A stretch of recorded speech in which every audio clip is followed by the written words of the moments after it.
wizard.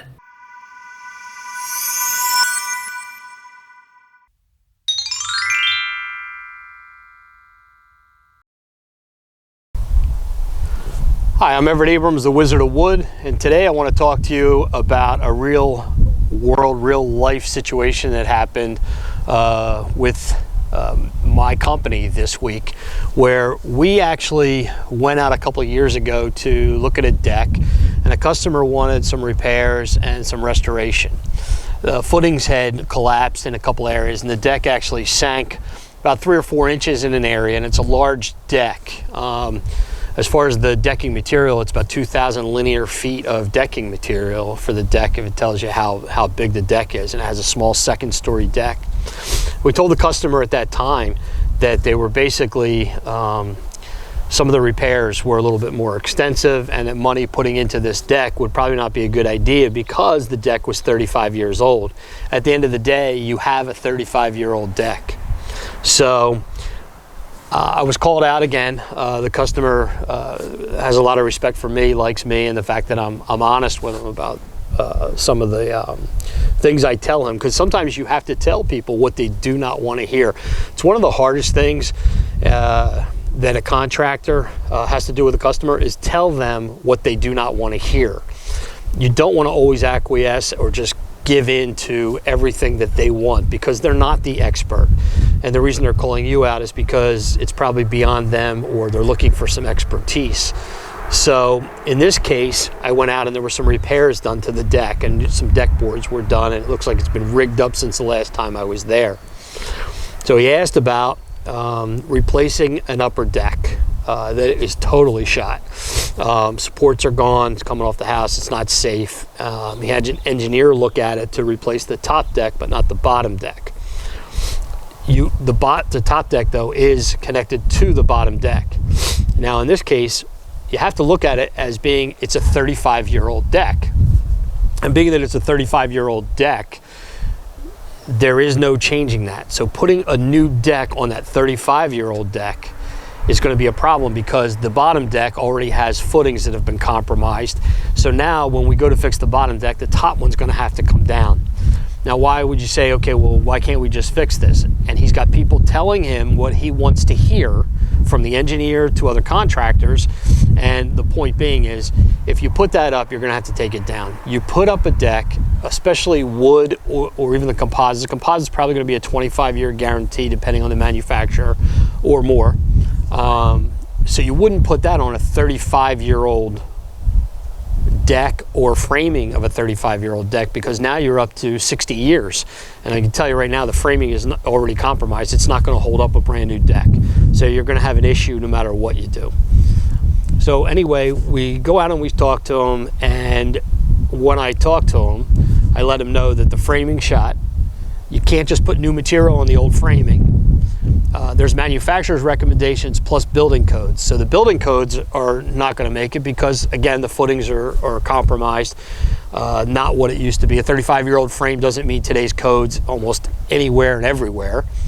And on top of that, the spacing of the joist is very important, because if it's perpendicular to the joist, it's 16 inch, and if it's a diagonal, it's 12 inch center on the joist.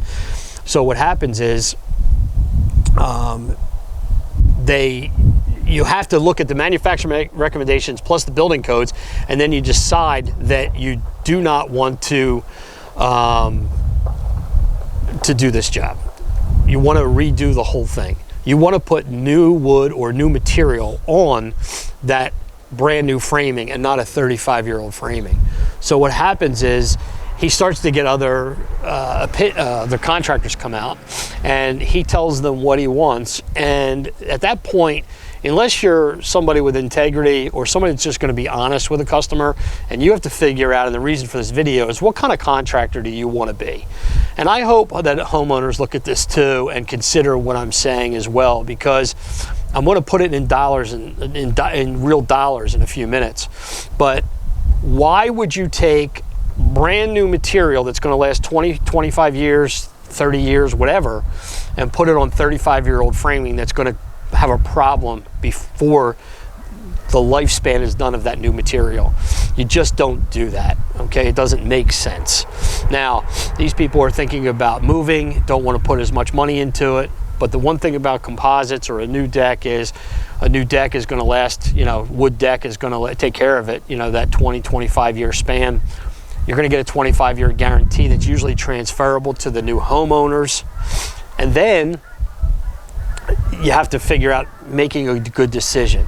So in this case, we told the customer we would not be interested in doing the rigging up, jacking up the deck, putting a new footing in, and then putting new material on this old framing. And what happened is he went out and got a couple contractors, talked to them, and he got a couple different people. Basically, somebody's going to come in, and for $12,000, they're going to do some repairs to the existing deck.